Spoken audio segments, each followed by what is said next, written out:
Famous futurist and military historian Yuval Noah Harari wrote a Financial Times column with a self-explanatory headline. Why is Ukraine winning, and why hasn't Russia achieved its main goal, the destruction of the Ukrainian nation?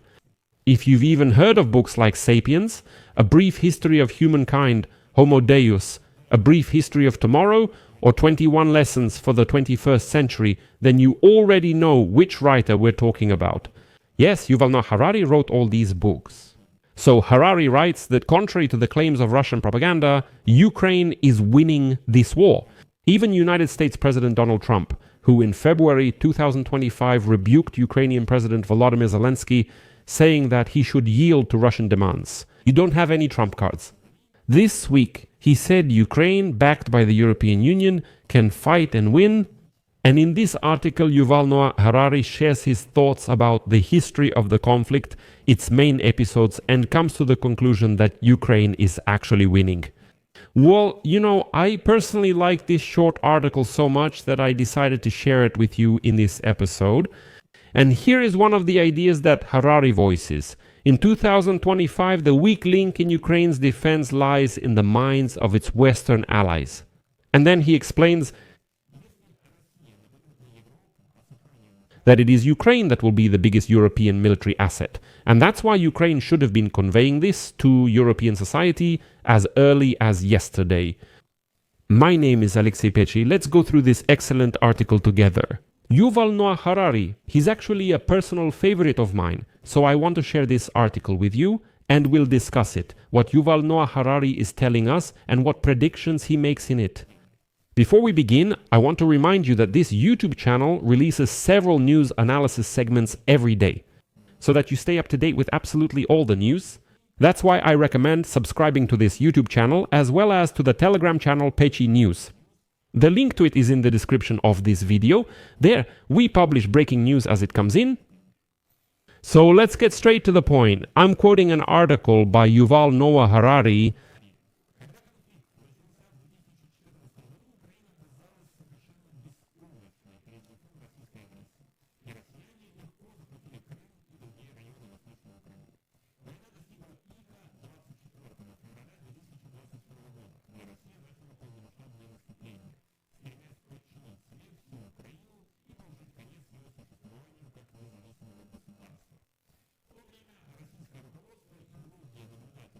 I'm quoting an article by Harari.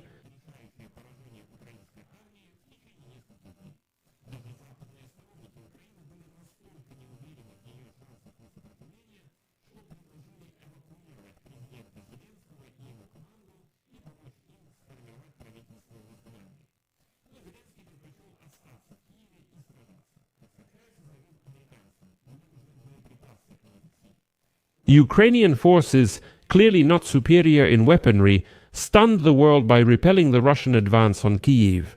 At the end of the summer of 2022, the Ukrainian army launched a counteroffensive, achieving two major victories in the Kharkiv and Kherson regions and liberating a significant part of the territory captured by the Russians in the initial stage of the invasion.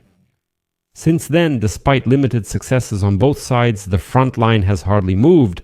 Russia is not trying to create the impression of relentless advancement. But the fact is that since the spring of 2022, they haven't managed to capture a single strategically important target, such as Kyiv, Kharkiv, or Kherson. In 2025, at the cost of about 200,000 to 300,000 killed and wounded, the Russian army managed to capture only a thin strip of the border zone which was affected. According to the most reliable data, about 0.6% of the total territory of Ukraine. If the current pace continues in 2025, theoretically it would take Russia about 100 years and tens of millions of casualties to conquer the rest of Ukraine. In fact, in August 2025, Russia controls less territory in Ukraine than it did in August 2022. The situation recalls the Western Front in World War I, where ruthless generals sacrificed thousands of soldiers for just a few kilometers of muddy ruins.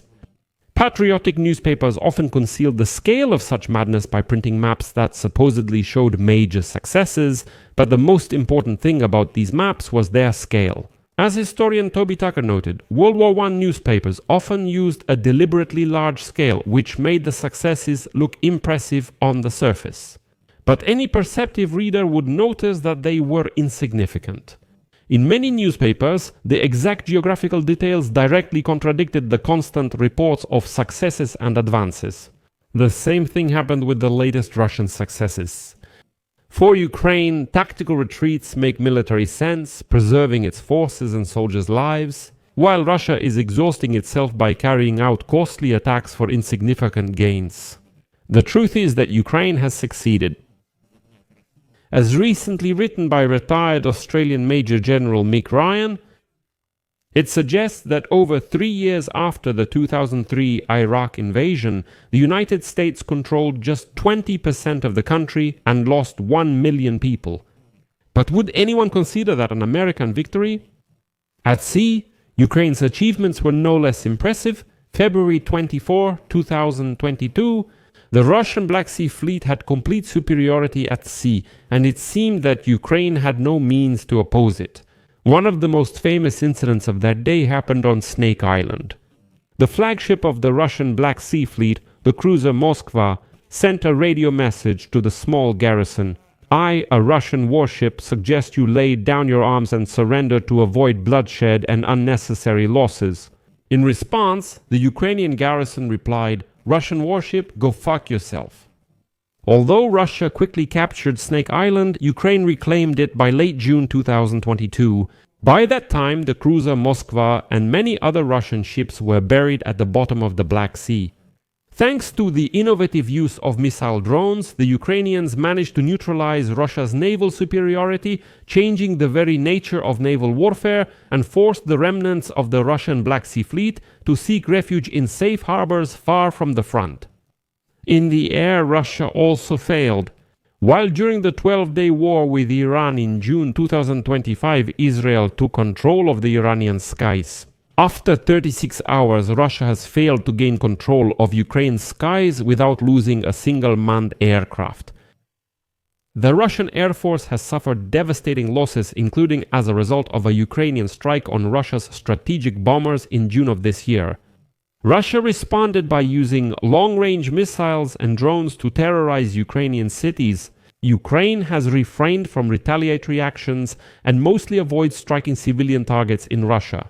However, Ukrainian drones have demonstrated a significant ability to hit airfields and infrastructure facilities, especially oil refineries.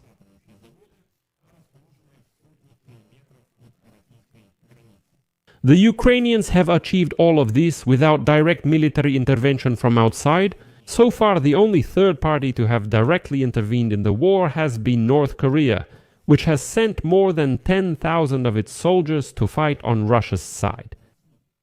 NATO countries have given Ukraine significant weapons and resources, but no military personnel have officially taken part. It should also be noted that before February 24, 2022, and for a long time afterward, NATO countries refused to supply Ukraine with many types of more modern heavy weaponry and also restricted the use of others. Some restrictions remain in effect. As a result, in 2022, Ukrainians achieved victories near Kyiv, Kharkiv, and Kherson with only limited weaponry.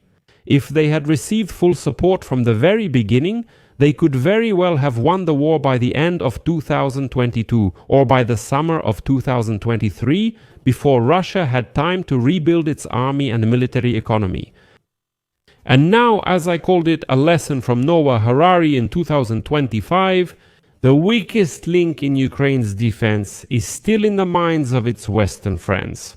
Since Russia has failed to achieve superiority in the air and at sea or to break through Ukrainian defenses on land, the Russian strategy is aimed at bypassing Ukrainian positions by attacking the will of Americans and Europeans. By spreading propaganda about the inevitability of Russia's victory, the Russians hope that Americans and Europeans will lose heart, deprive Ukraine of support, and force it to surrender.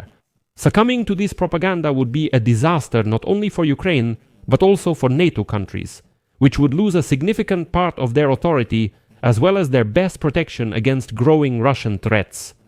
While Russia continues to build up its military power and military economy, Europe is hastily rearming. But for now, the largest and most experienced fighting force standing between the Russian army and Warsaw, Berlin, and Paris is the Ukrainian army.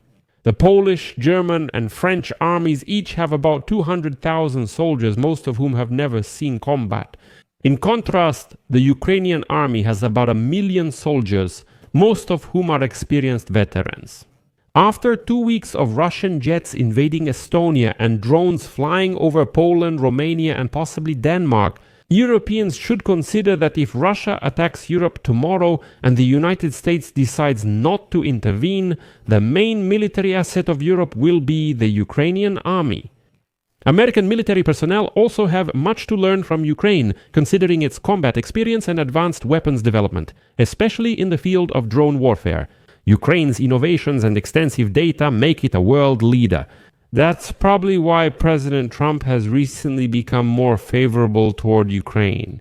He likes to support winners. It's impossible to predict how the war will develop further since it depends on future decisions. But in one crucial respect, Ukraine's victory is already decisive and irreversible. War is the continuation of politics by other means. The winner of a war is not the one who conquers more land, destroys more cities, or kills more people. The winner is the one who achieves their political goals. And in Ukraine, it is already clear that Putin has failed to achieve his main military goal, the destruction of the Ukrainian nation. In many of his speeches and essays, Putin claimed that Ukraine was never a real nation. This, for example, became the main idea of his lengthy essay titled On the Historical Unity of Russians and Ukrainians, published in July 2021. According to Putin, Ukraine was a fictitious entity created by foreign powers to weaken Russia. Putin started the war to prove to the world that the Ukrainian nation does not exist, that Ukrainians are actually Russians, and that at the first opportunity, Ukrainians would gladly join Mother Russia. No one knows how many more people will die because of Putin's delusions and ambitions. But one thing has become absolutely clear to the whole world. Ukraine is very real, the Ukrainian nation exists, and millions of Ukrainians are ready to fight to the death to preserve their independence from Russia. Nations are not made up of clumps of earth or drops of blood. They are made up of stories, images, and memories in people's minds. No matter how the war develops in the coming months, the memory of the Russian invasion, Russian atrocities, and Ukrainian sacrifices will continue to fuel Ukrainian patriotism. For the future, this is such a wonderful article by Yuval Noah Harari, the author of global bestsellers, especially the book Sapiens. I'm sure many of you have read this book. Maybe some of you have read 21 Lessons for the 21st Century. In any case, I recommend reading these books. So I decided to share this article with you. Write your opinion about this kind of material, which, I remind you, is aimed at a Western audience, at a Western reader. This mainly addresses Europeans, Americans, and others. So leave your comments under the video, subscribe to the channel, click the bell, and don't forget to like. That's all. Take care. Goodbye.